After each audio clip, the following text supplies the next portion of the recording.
to kind of a silvery white with a little hint of blue in it. Even on the best days when you don't see a lot of activity overhead for even a week, it never comes close to the deep blue it used to be. And I started noticing, especially by March of '99, April of '99, people were becoming very, very ill. At the time I was working in a healthcare facility, and I was seeing a lot of upper respiratory disease happen. And over the years, I've watched more and more people come down with asthma. And you can hear it. You go to the supermarket and you find children, children that are 2 and 3 years old, and you can hear them wheezing. You can hear rails in their chest. I mean, this is very unusual.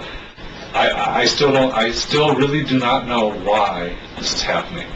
I mean, I've gone the spectrum. I've gone the spectrum from thinking, oh my God, they're trying to kill all of us, to maybe they are trying to, protect us from cosmic radiation that may damage the planet, ultraviolet or X-ray radiation that's coming because the upper atmosphere has been rended in some ways, been torn in such ways to let those things through.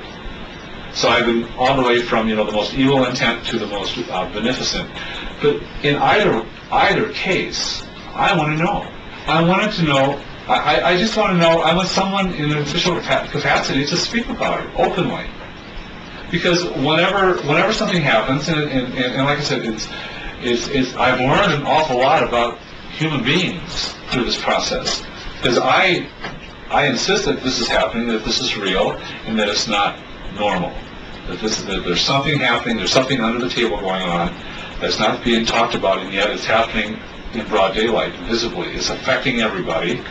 It's certainly, it's no longer the joy it used to be to go hiking in the mountains, to go outside to ride my bike. I've had more upper respiratory and lower respiratory and sinus infections and health problems in the last 5 years than I have in all my life combined.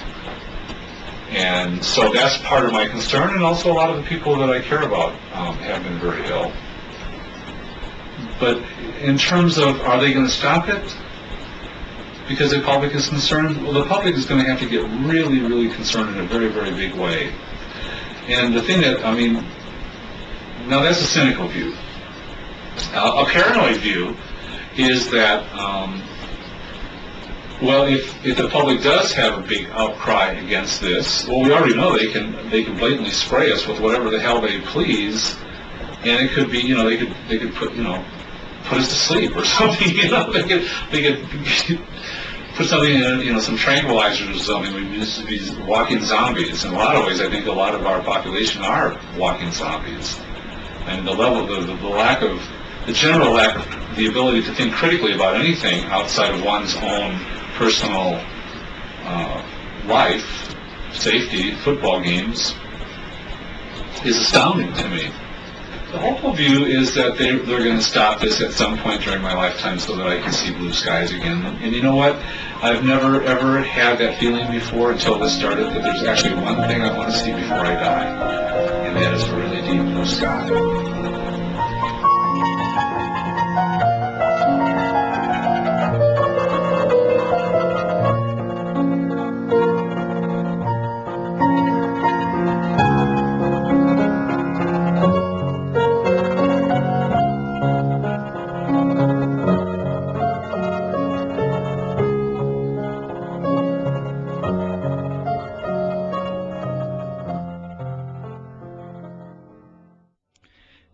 The following is a transcribed interview between Clifford E. Carnicom and Gwen Scott, naturopathic doctor and former CNN broadcaster, recorded in February of 2004. Question: when did you become aware?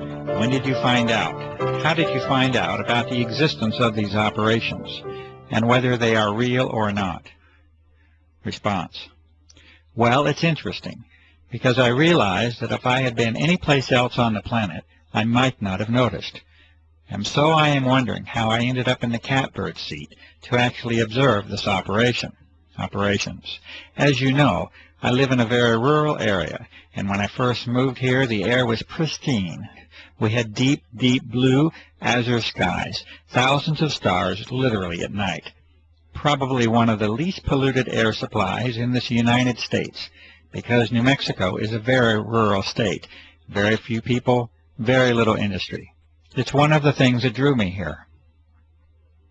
So here I was sitting, reading in front of a 5-foot by 5-foot bay window one day, and I see these jets. I assume they're jets. They're high and they're going fast, and they're not leaving the little 2-inch things that I'm used to seeing.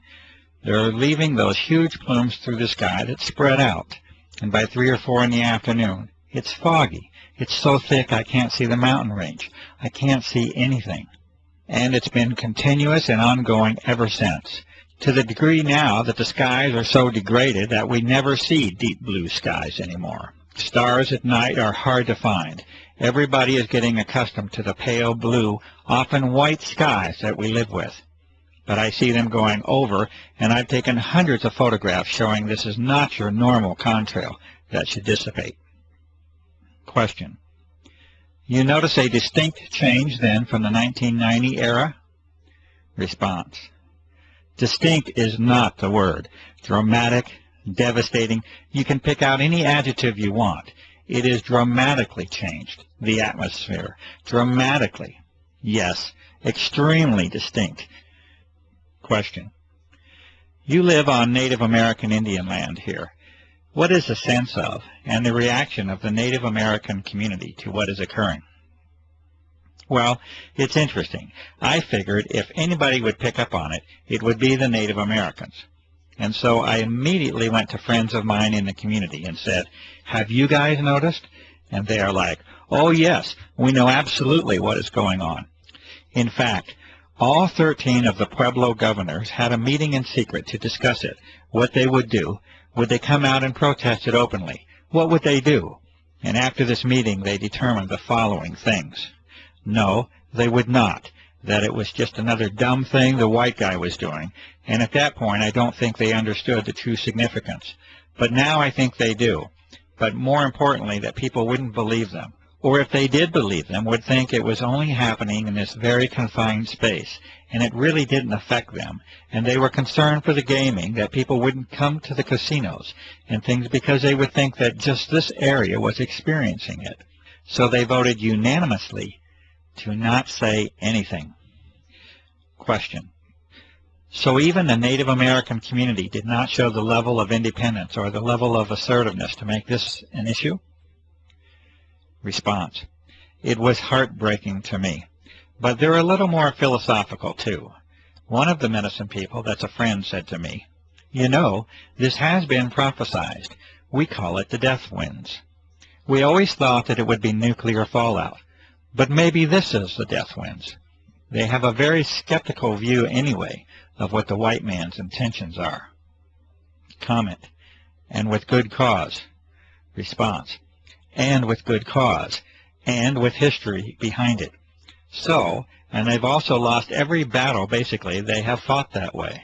But I think as more and more of them get sick, and they are, there is maybe a wider awakening that this is really, really serious. Question. You have a background in the world of journalism, and specifically broadcast journalism.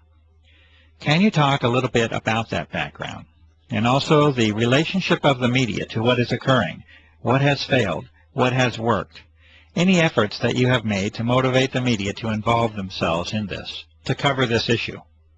Response.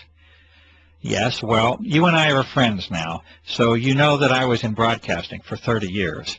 I worked for all 3 affiliated networks, ABC, NBC, CBS, in many of the larger markets, and I culminated my career as an anchor at CNN and Headline News. So the medicine part of me was kind of going along as my passion, and so I made my living and had my career as a broadcaster. And any free time I had was spent studying the medicine, because that was where my true heart lay. So I have over the years a lot of really good contacts in some pretty high places in the media. But I would imagine pretty much everybody watching this will know there has been dramatic changes in the media. Who owns the media? The quality of human now being attracted into the media. In other words, why are they there?